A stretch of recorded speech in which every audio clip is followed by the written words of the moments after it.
Joining me today is a British media personality, a columnist, an author, and a businesswoman who apparently triggers everyone. Katie Hopkins, finally!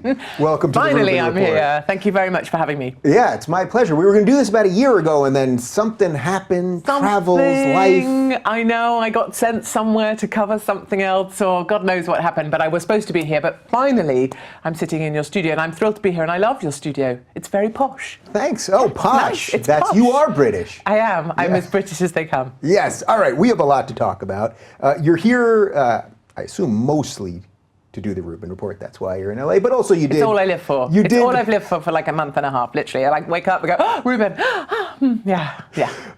You did Politicon. You've been around all of these political pundits and the screaming people and the partisan nutbags and all of that stuff. Yes. I can tell, just in the little brief moments that we've spent together, you love this stuff. I love it. Truly love it. I love it. And the thing I love most, I was speaking to the organizer last night for Politicon, who's a regular guy, actually a Brit as well, as it turns out. The thing I love best about Politicon is not even the people on the stage or the panelists or the people that might think they're important.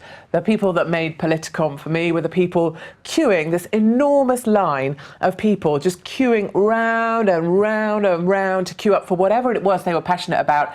Over the road behind the fencing, there was a little group of people who were Trump supporters with their van, with their little Trump mask, just there to kind of go, liberals, we're here, we're even opposite the road to scare you. And I love that. I love that people, particularly Americans, are super engaged with politics at the moment. They're super engaged with the process. They're willing to commit funds to it.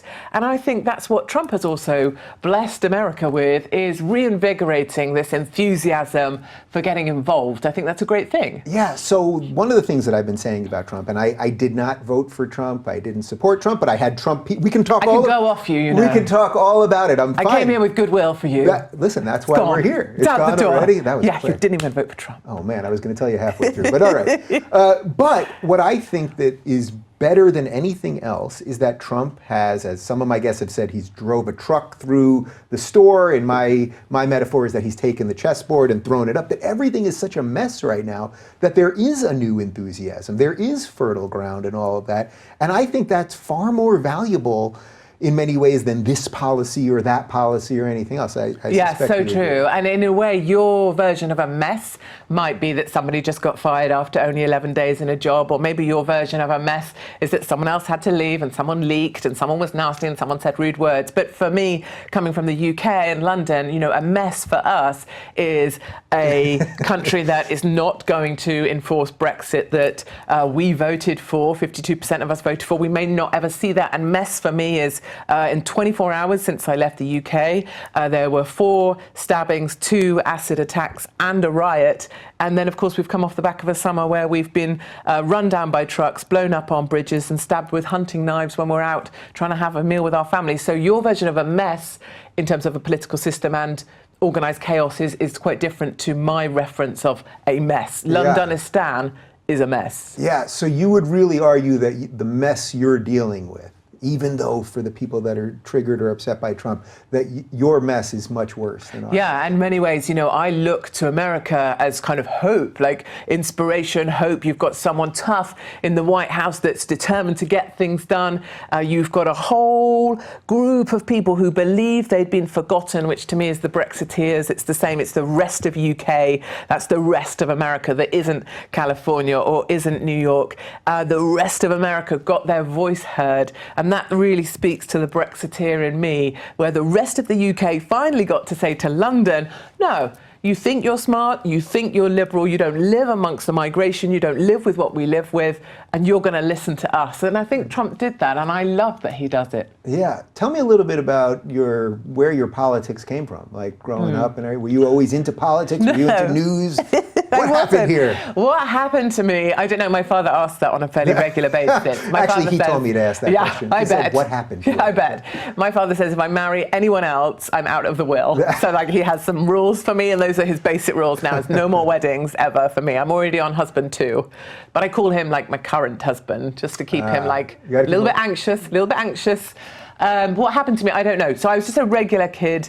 I went to a convent school, can blame the nuns somewhere in there. Yeah. And then I kind of liked debating. And then I went into, so I was army, industry, was in Manhattan for 10 years in the East Village. I lived, love. And then from there, I went on to the British version of The Apprentice. Yeah. And it seems that from there, I kind of segued into media. I had no plan to do that. I had no desire to be media and commentary, but after The Apprentice, kind of media just sort of took me up and took me over. And then there became this kind of little space for someone who was prepared to say it really straight, who didn't necessarily want to be liked, who doesn't have an agent or a publicist or a legion of PRs trying to pretend that I'm something that I'm totally not. I am just this. And I think that's where I sort of found my niche. And I think that the more I live amongst London and the more I work amongst a liberal establishment, the elite, the left wing, the more actually my platform grows, because people see that the list of things we can't say is longer than the list of things we can. And when they're silenced, they kind of look to me and say, well, at least she's still speaking. And that's what really annoys the lefties, is the more they try and shut things down, silence me, the bigger my voice. And it really annoys them. And I say to them, you know, you are Frankenstein and I am your monster. And that really annoys them. And I love that. Well, it's like Milo, when I had Milo on before he was Milo, when people were just kind of finding out I had my hair done in his honor. He told me he had his hair done in your honor. Yeah, people are like, is that Milo? I'm like, no, it is not. It is his sister. Yeah. Well, I think you have more than hair just in common, because he kept saying to me right at the beginning when I had him on, really before he had gotten anywhere close to the Milo that we now know, he said, well, look, if these guys want to beat me, I'll tell you how to beat me. Don't show up, stop protesting me, blah, blah, blah.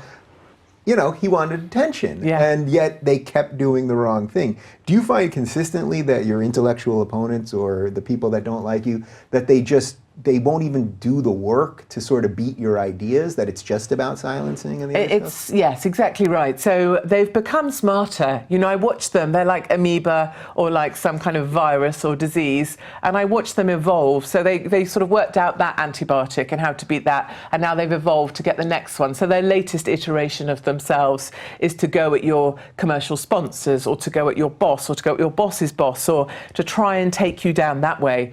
And that's upsetting to me, not because I'll lose platforms, because I'll accept that, that's no problem. It's that I would much rather they were sat in that chair opposite me and take me down because you're smarter than me. Take me down because your arguments are better than mine. Take me down because, okay, you didn't know Trump was going to win, I did. Okay, you didn't call Brexit, I did. But don't take me down because I happen to be right and you were wrong. Be better than me. And I don't see that yet. But I do see the way that groups of the establishment of the left can influence commercial sponsors, and of course that will remove a platform any day of the week. Yeah, it's funny that the first thing you said, we only talked for a couple of minutes before we started, but you were talking about how I built this thing here. Yes, and I now love that you've done this. There's this craziness now there's some stuff with Patreon that I did an interview with earlier in the week, and there's all sorts of demonetization things and all that. Now you're working for a mainstream publication, but you still have those same pressures of, well, are they going to come for your job, or what else are they going to do? Absolutely, and you know, of course, so if I'm a Daily Mail columnist, there is the reputation of Mail Online, dailymail.com, that sits with me. They can go after that. They can use communities of individuals. You know, I'm so pro-Israel, pro-Jews. I'm an ambitious Jew myself. I'm not one, but I want to be one. Like when I grow up, I have this nose. An ambitious Jew. Yeah, I want to be Jewish. Like that's my life goal. I got born with a nose and yet still didn't get to be Jewish, which is like totally unfair. And yet randomly, these lefties will sometimes find a group of maybe rabbis that are part of their hope, not hate. You know, we have hope, not hate. Yes. And then they use the rabbis. I'm like, but I'm your biggest fan. So they will use people to try and influence my bosses, the paper, to try and suggest that their association with me is in some way harming their brand.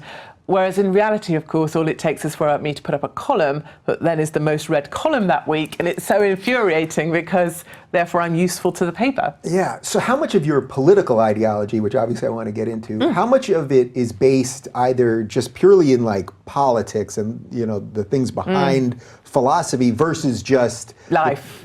Just the piece that's just like, well, screw these guys who got everything wrong and they're still preening and preaching and trying to take my job and the rest of it. Yeah, I think my stuff definitely comes much more from life. So it hasn't been that I've just like, I'm a kind of I don't know, geek that I kind of watch a lot of news or watch a lot of politicians and then I have something to say about that. I don't feel that way at all.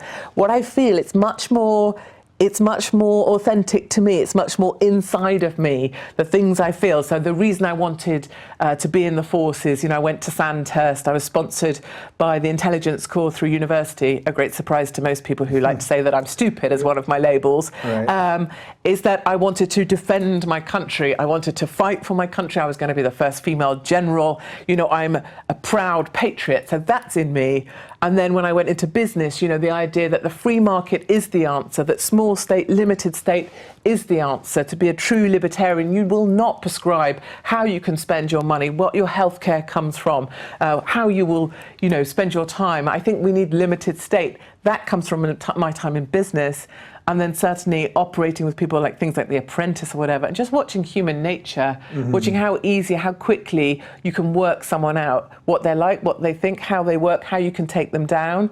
I love all of that. And that kind of builds into my debate stuff or the stuff I do on TV, where it's easy to see a weakness and you can just take people out on it. Yeah, so is that part of when people criticize you and, well, she says this, she talks, even, actually, I got less this time, which I think is a good sign that the first time I said I was having you on, again, about a year ago, I got all these people, she's racist, she's a bigot, she's stupid. Yeah, this time, I think maybe I sent the tweet out at an odd time at night also, so you never know. And I know the people that are awake at 2 a.m. It's funny, I know it would be virtually impossible to offend you, but I suppose if I was to say, well, I tweeted something out that I'm having you on, and less people were upset, that actually might offend you, because you'd be like, shit, well, maybe I'm not doing my job properly. No, I think things have changed a little. But I think that shows that reason, in a way, is working, because people are getting less outraged by hearing some common sense stuff. I look at your Twitter sometimes and I'm like, I'll go, maybe she said that in a little way that I wouldn't have said it, or this. Yeah, it's just not exactly how I operate. No, of course. But I never, from what I've never seen blatant racism or anti-Semitic stuff, or Islamophobia is not a word, but I really haven't seen that. No, it's not the truth of me. So are you not a bigoted, racist, Islamophobic, homophobic? I don't mind, I say go for it. Like, if you like labels, go for it. If you can add an ist onto something and make me it, if that's your hobby, go crazy. Like, you're probably at home, you probably still live with your mum, you're probably in her spare room, your keyboard is definitely sticky, maybe give it a wipe sometime if you're really bored with your life. Like, you probably still, floss your teeth with your own toenails and eat your own earwax. I don't mind, but you're going to call me a racist, a fatist, love that one, an Islamophobe, whatever. I believe I'm none of those things. I can show you and demonstrate to you through argument, through what I do, through the stories that I've told, the columns I've written, I'm none of those things. I understand that if you lack the vocabulary and the intellect to be able to take me down with an argument, you think a label will suffice. What you will have seen over 10 years of throwing those labels at me is that I still haven't really shut up. Yeah. And I think the other thing people see is they do see what you see, is that I get so much sort of thrown at me, so much aggression, or people imagine that I get assaulted in the street. I don't. But that people say, I'm going to come and rape you with a machete. Okay, good, but it won't fit because... That seems a bit much. Well, it's fine, I'm going to come and lock you in your car and set fire to it. Oh, sure, whatever makes you feel good. You lack the language to be able to articulate the way that you're cross with me. And I understand that people are cross with me because I have a different view to them. I don't accept many of the things that are seen as the tick box of right answers that you have to have in the UK. Yeah. I don't accept that we should just have open borders. I don't accept that we should pander to Muslim and Islam as a religion. I don't accept, for example, I was speaking yesterday with a room full of feminists. I mean, you could just hear them just kind of melting when I spoke. But, my challenge to them is, where are you? Where are you, you feminazis, when women have got burqas on, when they've got husbands are allowed to take 3 wives? Where are you for the Muslim rape squads in the UK? I don't hear you talking about that. Where were you when in Cologne on New Year's Eve there were 1,200 sexual assaults? I don't hear you. Same with Black Lives Matter. Yeah. Went to a debate yesterday. The woman stood up. The first thing she said, do we all agree that Black Lives Matter? And the room went crazy. And it's like, you have got to... Are we really at a point where someone was saying Black lives didn't matter? Is that the best you've got? We bumped into the niece of Martin Luther King in the foyer on my way to come and see you, and I asked her, what's your view on Black Lives Matter? And she said they are just paid protesters and they need to just stop. Yeah, she hates this identity politics stuff, right? Totally, and that's from the niece of Martin Luther King, and you go, she's probably got a point. And I think this identity politics has to stop. I watched the Pussy Marches in Washington when I went to the inauguration of Trump. Best day of my life. And I went to the Pussy Marches to see what they were about. And, they were just so pathetic. So some women had banners with Save the Environment. Some had banners with Black Lives Matter. Some were vegetarians and wanted to tell you about that. And others were like, here because my pussy is made of steel. Like, make up your mind. Why are you here? You don't know. You're just a coalition of weakness and victimhood. Be better. Like, women need to be better than that, and they're not. And women have never been more disappointing. It's obvious to me that not a lot gets to you, but to me, if I were you, that would get to me as a woman. That just by saying all these things, the mainstream woman Hood. It's not a sisterhood. Yeah, whatever. Okay, so whatever. Right. The witch master cauldrons of witches. Well, I don't know what the collective noun is for witches, but it's that. Witches, I think. Yeah. But that thing that they would turn on you. I mean, whether they like your politics or not, you're a strong, independent woman with a track record and a resume and all of those things. So you'd think there would be a little. They might say, we don't like the way she talks about this, but you'd think there would be a little room in this wide umbrella. But their whole purpose is to get rid of people.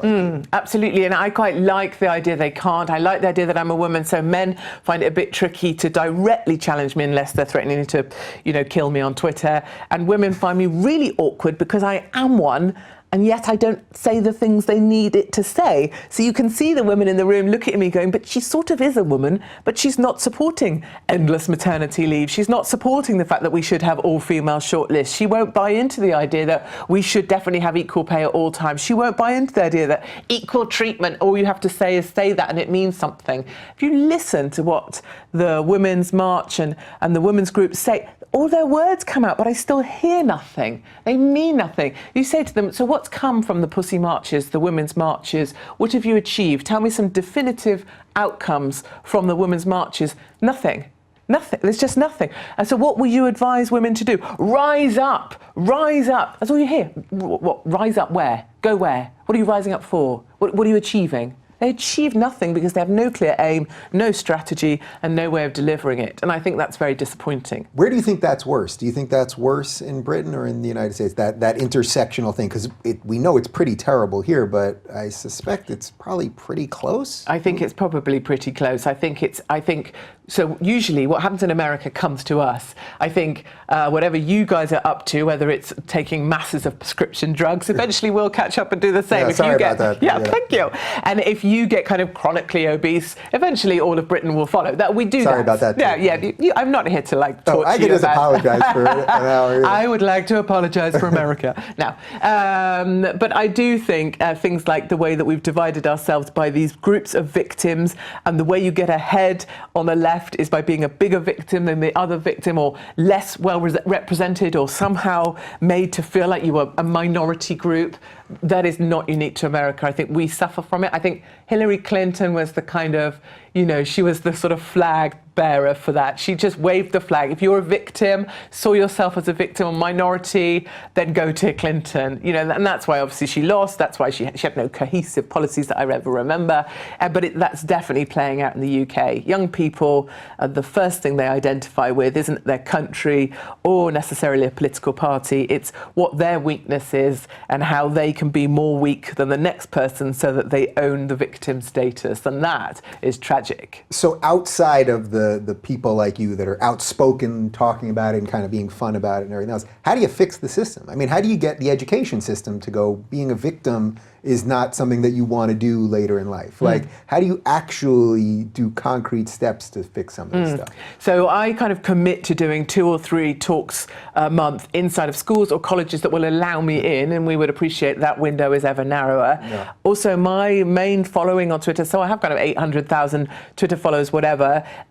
My main following is actually very young people. There's also the oldies that just sort of see me as this kind of, they hold on to me in some nostalgic way, like I represent what Britain used to be like.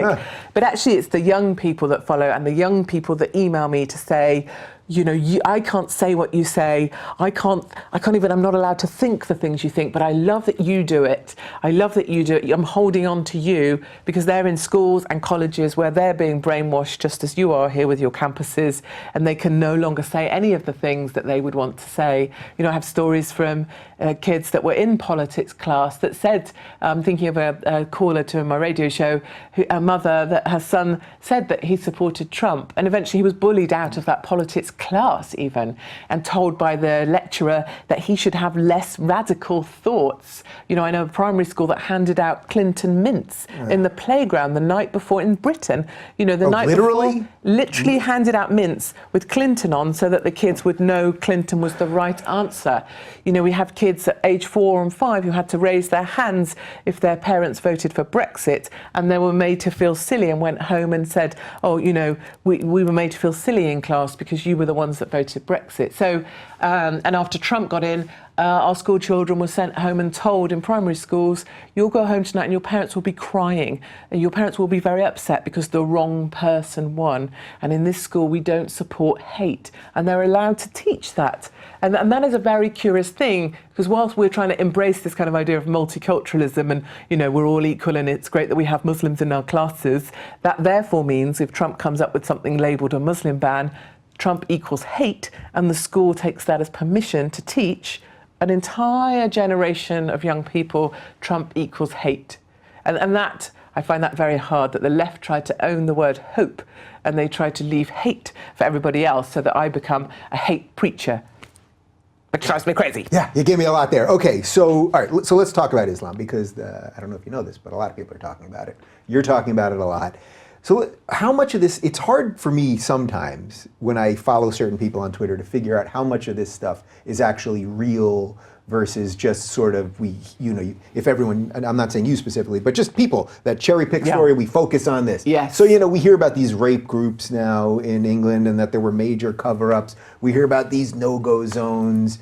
We hear about plenty of the street preachers and what's happening in the mosques and all of this stuff. I've tried incredibly hard for the years that I've been doing this show to separate the ideas of Islam, which is a set of ideas that should be criticized the same way you could criticize the ideas that are Judaism or the ideas that are Christianity or the ideas that are capitalism or anything else. Of course. Versus Muslims, who are people, the vast majority, who want the same exact things that you want and I want and everybody else.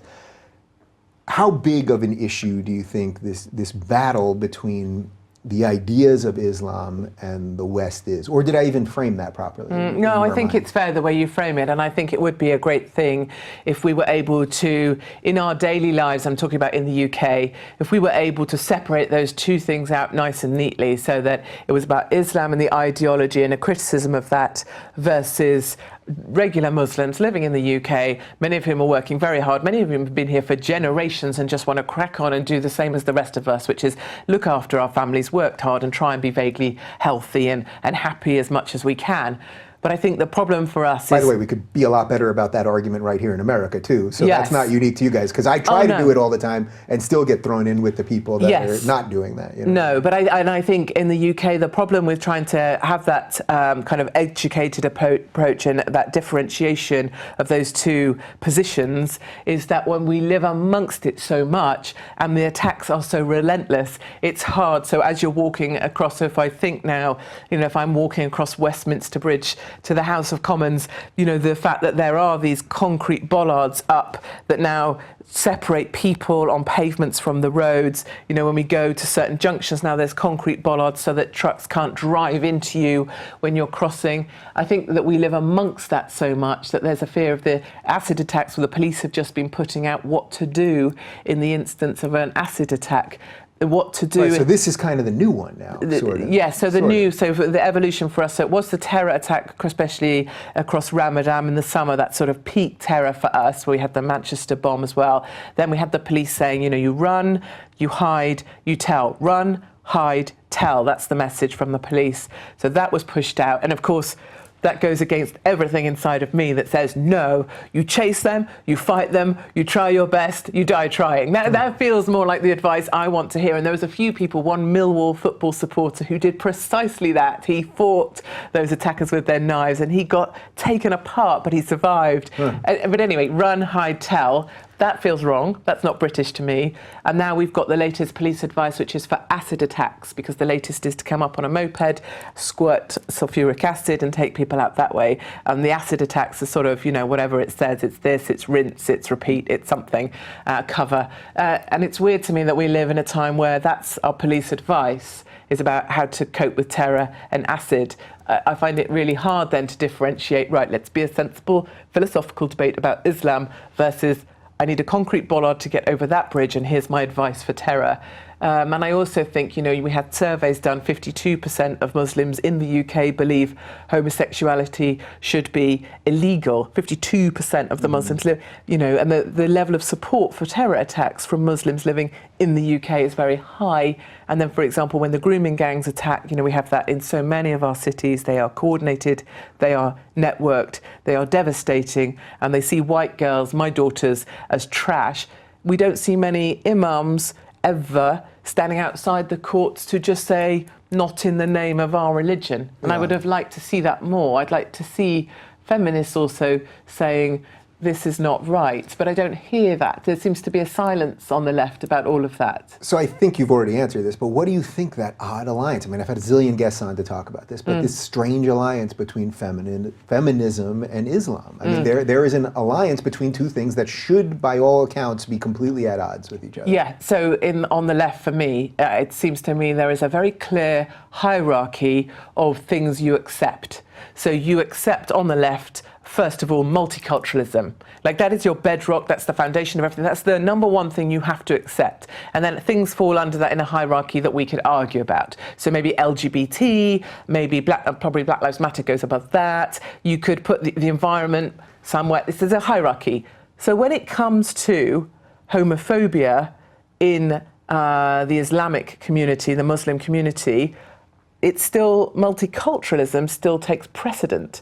And that's why you have the silence. There's a thought vortex where they can't possibly stick up for, or reject or denounce the idea that it's not acceptable to be homophobic in the UK, because multiculturalism and respect for the Muslim faith is higher on their hierarchy of thinking. It's a bit like Maslow's hierarchy. Right. It's a new hierarchy of thought. But if it was Christians with those exact same beliefs, you would say that they're a bunch of homophobes. But for whatever reason, the hierarchy Christians comes much lower. And in fact, just last night, I don't know what time I crawled into bed after Political. I think it was 3:30 in the morning. Don't tell my father. Yeah. I'm 42. So I had an email from someone asking. So people email me when they need things to be heard, or they feel so frustrated. They know that I can help give them a voice. So someone emailed me because our police very much now are pushing reporting of hate crime, because they are driven to do that through their policing strategy is to push people towards reporting hate crime, which of course why you see hate crime go up. And they are kind of rewarded on achieving hate crime figures as part of their reporting. Anyway, hate crime reporting is very big in the UK. Police departments are pushing it about the right wing, not really about left, or if you've had hate, maybe someone threatened to rape you with a machete, that doesn't matter. Not a problem. But even if you go on to one of the police forces, I don't want to misquote it, I think it might be Bedfordshire, I'd need to double check, but when you go on and you try and log a hate crime, Christianity isn't even there. So it asks you to say your religion, whether you're a Buddhist, whether you're Muslim, whether you're whatever. Christianity's not even on the list. And I think that says something huge about the way Christianity is perceived in the UK as not even being relevant enough to be a category on a drop-down menu anymore. Yeah, and what's odd is that these things are now truly becoming systemic, because wasn't there a story just about a month ago that the BBC specifically was telling white people not to apply to certain jobs? Yeah, so that's something I've reported about for a while. So Creative Access, the company is called. We managed to, or I ran some things in the Daily Mail, eventually their funding was stopped for a while, but they're back. Their funding source, they have found a new source of funding. Like I say, these viruses tend to evolve to overcome. I see myself as the antibiotic, but they evolve and they come back. So Creative Access, creative, it really is. The only colour, so it's available in any colour as long as it's not white. Right. Like all good Vans. And I think if you're black, minority ethnic, you can apply. And one of the interesting things as well, it's always for positions where no qualifications are required either. So it's literally a free job for you. The only thing you cannot be is white, and that is to most positions for the BBC, and it's linked intrinsically through the establishment so that they're getting more representation of the sorts of faces they want. What do you make of the intentions of these people? So I'm with you. I hear you, obviously. Most of my audience hears you. Of course. They get it. They've been trying to fight this leftism. You know, I told you beforehand, I mean, I used to be a lefty, and now I realize that liberalism, in the way that I view it, has nothing to do with being on the left. But I try not to impugn everyone's motives. On the road to Damascus, you had a Saul-like moment, and you saw the light. Yeah, exactly. So, although I don't know that I'd be welcome in Damascus, but we'll see. But point is that I try not to impugn everyone's motives. What do you think of the motives of these people when they sit there in that boardroom at this company and they're doing all this? You think this is just misguided craziness, or are there people that truly are trying to do what? I'm not even sure. So there's two thoughts I have. One I don't like to imagine is true, and the other one is that it is just the correct thought, the approved mind think in the UK in terms of that hierarchy of thinking. The approved mind think is multiculturalism. The BBC achieves funding if it ticks its multiculturalism and multicultural objectives. And as we look to see how that maps out through the things that we see, we read, we watch, we see more and more of the faces that we're supposed to accept. So that's my surface level interpretation. It's correct groupthink, and it's approved think. My more sinister interpretation that I don't like to go near because it sends me down to the tinfoil hat brigade and it makes me very concerned, is that it's part of a wider approved and Soros-backed movement of people that is accept that the world is changing, accept mass migration of the third world to the first. So this is when Alex Jones talks about the globalists, though, right? That's yes, that version of this. Yes, which I watch and I try and do the thing you talked about. So I do try and discipline myself. I always ask myself, what would someone else say? What would someone that hated me say? What would my husband say? Like, my husband is the opposite of me. Yeah. He's known as Lovely Mark. He wears soft shoes. He's got an earring. He votes Labour. I said I would leave the country if Labour got in. He went straight down to that polling station and voted Labour. Oh, so I think to myself, what would Mark say? I try it out. But my point is, I think that the thoughts of people that talk about globalisation, the Soros-backed takeover of the first world, of Europe, I believe that may be the true interpretation of why this is being forced through the establishment. And I see that in all different ways. So I have travelled to Sweden and seen and been through no-go Malmo, through the no-go zones, and seen women that are too frightened to go out at night because it's terrifying there. I just came back from Libya and the Med, watching and plotting on the satellite tracking data, as well as standing at the ports, interviewing individuals, to watch the NGO ferries leave, watch the tugboat come out. So the NGO ferry goes over, the tugboat comes out from the Libyan shore, drops something in the water and goes back, and then the NGO boats all came back, 2,500 migrants into Sicily during the week that I was there. I watched this, I see these faces coming to us through creative access where only black people are acceptable. And then I also see that the mayoral positions in the UK, which it's much easier to get a mayor in that you specifically want to get. The way that the Muslim mayors in the UK are spreading and the power is starting to spread. We have a Muslim mayor, as you know, in London. That's when I go down the tinfoil hat route, but I start to think perhaps that is true. Perhaps it is actually a much bigger strategic globalist plan that is about taking over Western Europe. Yeah, and I have one of Carl Sagan's books over there, who's my favorite scientist of all time and one of my favorite thinkers, and he would, as I quote all the time, extraordinary claims require extraordinary evidence. So a lot of the stuff that you're talking about, I think about a lot of that stuff too. I have plenty of guests that think about it. And then, the other part of me wants that evidence, but perhaps you just don't get it in that. Well, I think you find not the big picture evidence, but you can find small pieces of the puzzle. And in a way, that's what I've spent, I suppose, the last 12, 18 months doing, is just going to the jungle in Calais and watching the truckers, under tear gas, watching the migrants get on the backs of trucks, spending 48 hours in a truck, seeing truckers have their paths blocked by trees being felled so the migrants could get on the lorries, going to the Med, I'm just gesturing at your world map. People wondering. Over there somewhere. Over Yeah, there, your world map. I've been to the Med. I don't know if it is over there. But to watch the NGO ferry boats arriving that are also funded through ways we can track the funding, to see these pieces, to go to Sweden where the Liberals want to tell you it's all fine, but actually you go to No Go Malmo and I'm the only girl and I got told to go suck your mum, because I was even daring to be out after 5 o'clock at night. And you start to piece together these bits of the jigsaw and you start to see that maybe that picture does add up to something quite a bit darker than you might like to think. It's almost too sinister to go there. Because you wonder then, I'm a mum, I've got 3 children, they are 12, 11 and 8. You do then wonder, what does that mean for the country that you believed in so passionately, you wanted to be in the military to defend it. So it's inside me, it's a burning anger, standing watching those boats ferrying migrants, ferrying men, knowing that they're worth 45 euros a head to the mafia that run them. It's an anger in me that we're watching this happen, and we've just seen Macron in France just buy up all the Formula One hotels. That sounds quite jazzy. They're really rubbish hotels. Oh, that sounded very fancy. I know, they're called Formula 1, but they're not at all Formula 1. Yeah. What's a really rubbish hotel chain? We probably can't say that. Let me not sell anybody out. No, let's imagine a hotel chain that you wouldn't go to. The Formula 1 hotels, I remember going to them when I was doing French exchange trips. They put kids in them. Yeah. Macron has just bought them up, and he will now turn those hotels into homes for the migrants, and that's what Italy has done. So I was at a hotel for migrants in Italy last week. And so another country goes, it just, the pattern is adding up, the picture is adding up, and it scares me.